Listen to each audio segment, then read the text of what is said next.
Yes, bro, I know you've been waiting for this. The legend is back. So go ahead, smash that like button and drop a comment asking for part 2, because this right here is Solo Leveling Season 2. Alright, no more stalling, let's dive straight into the content. By morning, Sung Jinwoo receives a call from his sister, Jaina. Noticing his sleepy voice, she's surprised to find him still in bed. She reminds him about the parent-teacher meeting scheduled for that afternoon.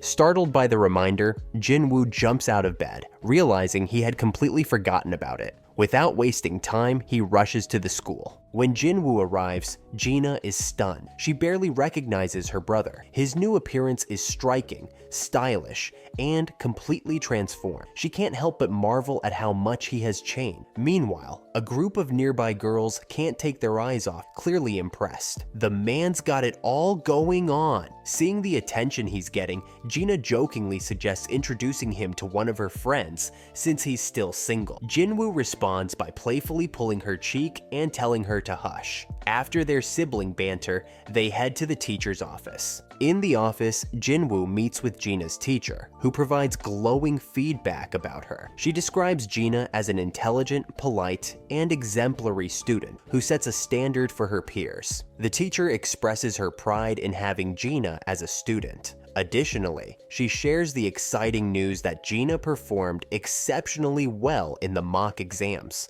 positioning her for a future in medical school. However, she advises Jinwoo not to pressure his sister too much, as it might weigh on her. Before concluding, the teacher requests permission to ask Jinwoo a question. When he agrees, she brings up a hypothetical scenario. What if Gina awakened as a hunter? Would he allow her to pursue a career as one? Without hesitation, Jinwoo firmly replies that he would never allow it. After hearing his response, the teacher thanks him and makes one final request before Jinwoo leaves the room. Later, Jinwoo meets with Song-yi and shows her a picture of Gina, asking if she recognizes his sister. Song-yi confirms that she knows Gina and also remembers Jinwoo. However, she quickly states that she has no intention of returning to school, regardless of what her teacher might have said. Her focus is on living as a hunter. Jinwoo, concerned, reminds her that she's a rank E hunter, meaning she can't rely on this career to sustain herself. Even though she earned some money from her last party, it's no guarantee that she'll be able to make a stable living as a hunter. Noticing that Jinwoo was giving her a lecture, Song-yi quickly snaps at him, telling him to back off since he's just a rank E too. Realizing she's misunderstanding his intentions,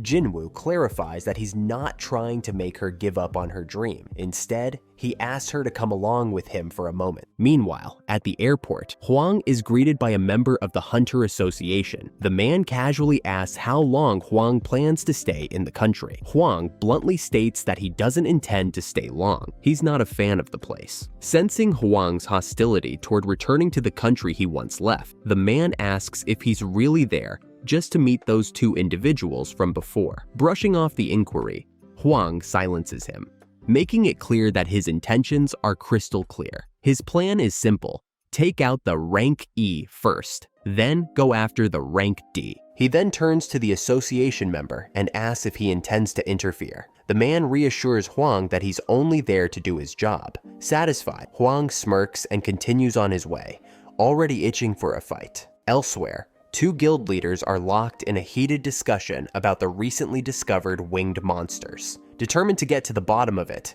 Go Gun-hee orders an investigation into these creatures. Back with Jinwoo, he brings Song-yi, his sister's friend, to the gate and explains that he's there to put her through some training. The two are introduced to a young man named King Chol, a rank A tank who's leading the group. However, upon learning that he'll be dealing with a team consisting of mostly rank E hunters, King Chol can't help but feel let down. The organizers proceed to announce the ranks of all 10 members on the team. Jinwoo notes that he initially expected Song-yi to back out once she realized how brutal raids can be. However, given the team's setup, it's understandable that she feels more secure. Still, Jinwoo reflects on how an overly easy raid could undermine his goal of giving her a good scare. As Jinwoo mulls over this, another hunter interrupts him, jokingly asking him to dial it down a bit. After all, if Jinwoo handles every challenge himself, it'll leave nothing for the rookies to do. And that, according to the hunter,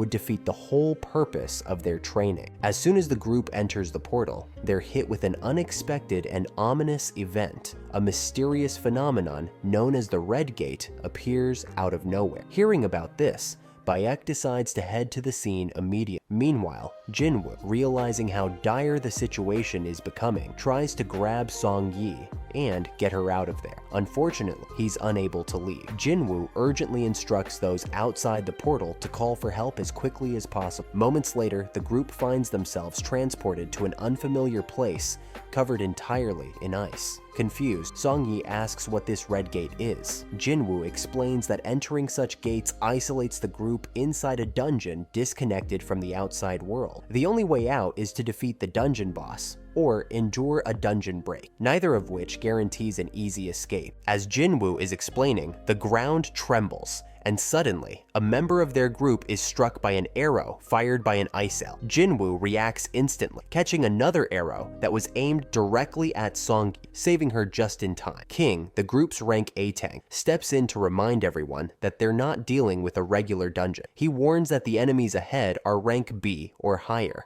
meaning they'll need to rely on their strongest hunters to survive. King emphasizes that even he isn't strong enough to take on such powerful foes alone. He proposes splitting into two groups, calling on anyone ranked C or above to join him for the main assault. His reasoning is simple. They might be stuck in this dungeon for months, and he refuses to carry any dead weight. One of the stronger hunters, however, decides to stay with the lower ranked members. She's made up her mind after witnessing the recent attack, wanting to protect the weaker members. King doesn't stop her, but he mockingly calls her an idiot for feeling sorry for the others. The truth, however, is that she has a different reason. She's noticed something unique about Jinwoo. After all, he managed to detect and stop the arrow, a feat even King couldn't accomplish in time. Approaching Jinwoo, she silently wonders if he's secretly a rank A, or perhaps even higher, thinking there's no way he's truly a rank A. While King takes his group toward an open field, Jinwoo and the remaining hunters move through the forest. As they advance, they notice deep claw marks on the trees, a clear sign that they've entered the territory of Ice Bear. Concerned, the mage who chose to stay with Jinwoo suggests they leave the area immediately, fearing an encounter with these dangerous creatures. But Sung quickly reassures everyone, explaining that they don't need to fear the Ice Bears as much as the Ice Elves. He points out that the elves are far more dangerous due to their intelligence. Since they're in the Ice Bears' territory, they're unlikely to encounter any elves, making the bears their only concern. As the temperature begins to drop, Sung pulls several coats out of his inventory, leaving the group stunned. Even high-ranking hunters usually can't carry as many items as Sung seems to have at his disposal. Once again, Song Yi asks him directly what he really is. Sung brushes off the question, stating that he's simply doing his duty to protect her, especially since he's the one who brought her into this situation. While his actions are clearly for her benefit, Sung makes it clear to Song Yi and the rest of the group not to ask him too many questions or make demands of him. In the middle of their conversation,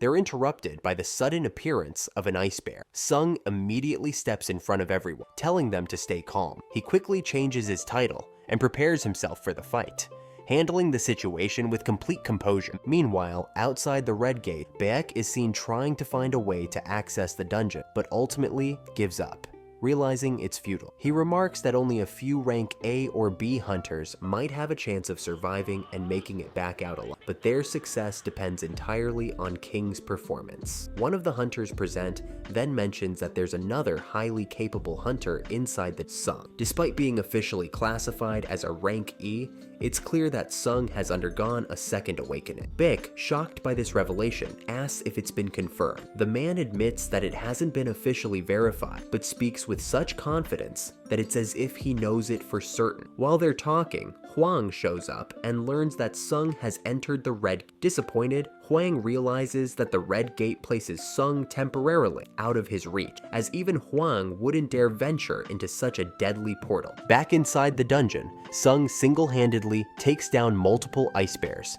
leaving the group completely awestruck. Afterward, they take a break for lunch, eating meat from the defeated bears while speculating about Sung's true identity. As the group rests, Sung goes back to fighting the bears, but this time, he summons his shadow army to assist him. Despite the army consuming a significant amount of his mana, they swiftly destroy all the bears, even returning stronger after being taken down themselves. Watching his army in action, Sung is impressed by their overwhelming power, confirming just how effective his shadow army can be in combat. As the battle continues, Sung and his group encounter the leader of the Ice Bears. The massive creature immediately destroys Sung's shadow army, leaving his mana completely drained. The only one left standing is Igris. Sung commands Igris to engage, and the knight obeys, clashing with the bear effortlessly. Igris delivers a series of precise strikes, slashing the bear's arms and even cutting into its leg, forcing it to kneel. Realizing it has no strength left and its end is near, the bear summons the last remnants of its power for a final attack. But before it can act,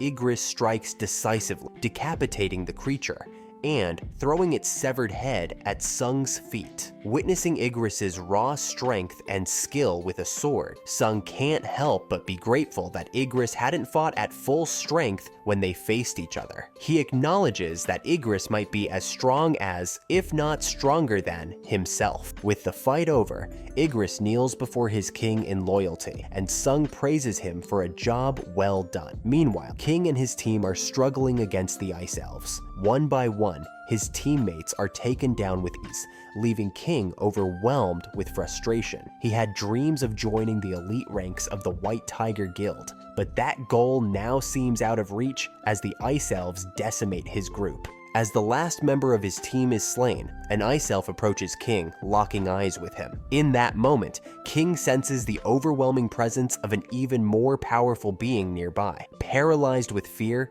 he abandons everything and flees in desperation. Watching the chaos unfold from atop a mountain, the leader of the Ice Elves observes with a sadistic grin, satisfied that everything is going according to plan. After the intense battle with the Ice Bears, Sung methodically collects new shadows for his arsenal, further expanding his power. Meanwhile, outside the Red Gate, Huang questions how long Sung has been inside. One of the men nearby informs him it's been only 3 hours. Hearing this, Huang scoffs and suggests Sung is already dead. Frustrated, he turns to leave, complaining about wasting his time on a pointless trip. However, just before he departs entirely, Huang recalls that Sung isn't part of the White Tiger Guild. He demands to know from the operation leader why Sung was allowed to accompany the raid team. The leader explains that Sung is a friend who showed interest in the C-rank gate, so he didn't see any harm in letting him join. Huang, unimpressed by the explanation, grabs the man by the throat, accusing him of negligence.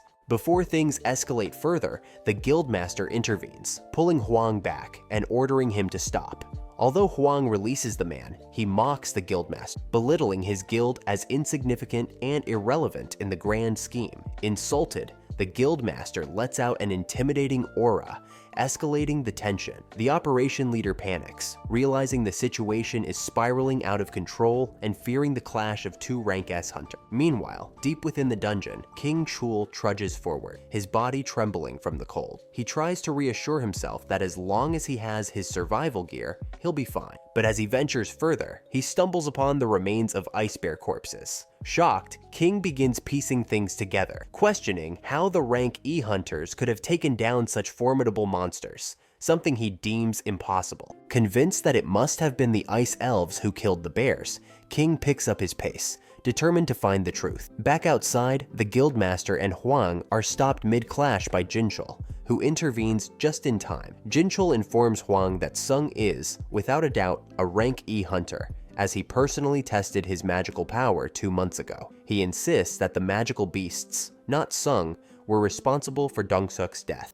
Huang, however, refuses to believe him. Convinced that Sung killed his brother, he dismisses Jinchul's claims as irrelevant. Jinchul, exasperated, questions why Huang is so focused on Sung if his true target is someone else. Huang admits that he's simply using this grudge against Sung as an excuse to kill someone. Realizing he won't achieve his goal today, Huang seethes in frustration, declaring that Sung is lucky to have escaped his wrath, for now. Meanwhile, King Chul finally catches up with Sung's group. Seeing them alive and thriving, he's overcome with anger and disbelief. Enraged by their apparent good fortune, King approaches them, fuming with frustration. He accuses the group of hoarding resources and yells at them for having the food and supplies his team desperately needed but lacked. As King continues his tirade, he reveals that his entire team was wiped out due to their lack of preparation, contrasting it with Sung's group, who seemed well-equipped and comfortable. He directs his anger at the high-ranking mage from his team, claiming she chose to stay with Sung's group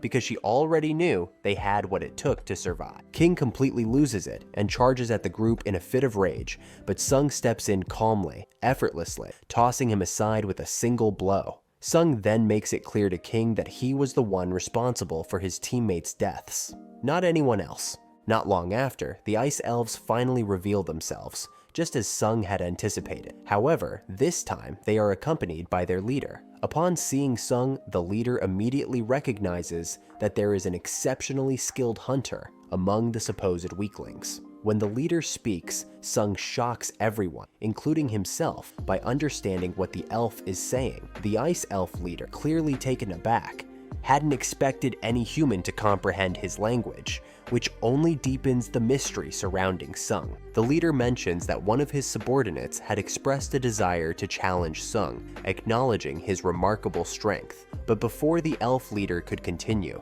Sung swiftly decapitates the subordinate without hesitation. Wasting no time, Sung charges directly at the leader. Although the leader narrowly escapes the attack, he loses his ice steed in the process. As the dust settles momentarily, the elf leader scrutinizes Sung more closely, ultimately deducing that Sung isn't entirely human. Confused by this statement, Sung listens as the leader explains that a voice in the elves' minds compels them to kill humans upon sight. Yet, this same voice doesn't command them to harm Sung, indicating that he's something other than human. Sung reflects on this revelation and admits that his transformation into a player might have stripped away his human identity. The elf leader, sensing an advantage, decides that fighting Sung is unnecessary and proposes a deal: hand over the humans, and Sung's life will be spared. Curious, Sung questions the leader about their identity and motives,